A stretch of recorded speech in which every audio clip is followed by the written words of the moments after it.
പണ്ട് ഈ വഴിയിൽ നിന്ന് കുറേ നടന്നതാണ്. ഇത് ഞങ്ങളുടെ വീട്ടിലോട്ട് പോകുന്ന ഒരു വഴിയാണ്. ചെറിയൊരു കനാലിൻ്റെ മുകളിലൂടെ നടക്കുന്നത്. സോറി, എൻ്റെ വോയിസല്ല, എൻ്റെ ലാംഗ്വേജ് അത്രയും ശരിയല്ല. എൻ്റെ മലയാളം ഇച്ചിരി ഒരു പ്രശ്നമാണ്, അപ്പം അതിന് ക്ഷമിക്കുക. ഇതൊരു ചെറിയൊരു വഴിയാണ്, പക്ഷേ ഇത് ഭയങ്കര ഇഷ്ടമുള്ളൊരു സ്ഥലമാണ്.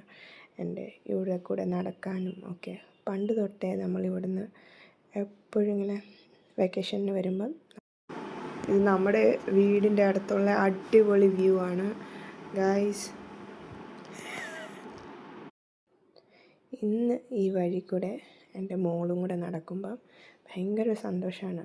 നമ്മുടെ മക്കളെ ഇതൊക്കെ കാണിക്കാൻ പറ്റുന്നതും ഈ സ്ഥലങ്ങളൊക്കെ ഭയങ്കര സന്തോഷം കേട്ടോ. ഇത് ഭയങ്കര എനിക്കൊരു നോസ്റ്റാലജിയ. എല്ലാ വർഷവും നാട്ടിൽ വരുമ്പം ഇവിടെ നിന്നൊക്കെ നടന്ന് പോവുക, മോടെ കൈ പിടിച്ച് പോവാനും ഒക്കെ. എന്തായാലും ദൈവത്തിൻ്റെ അനുഗ്രഹമുണ്ട്. അതുകൊണ്ട് എല്ലാ വർഷവും വന്ന് കുഞ്ഞിനെയും കാണിക്കാൻ പറ്റുന്നുണ്ട്, നേച്ചറിനുമായിട്ട് അറ്റാച്ച് ആവാൻ പറ്റുന്നുണ്ട്. അതിൻ്റെ ഒരു ഹാപ്പിനെസ് ഉണ്ട് എപ്പോഴും.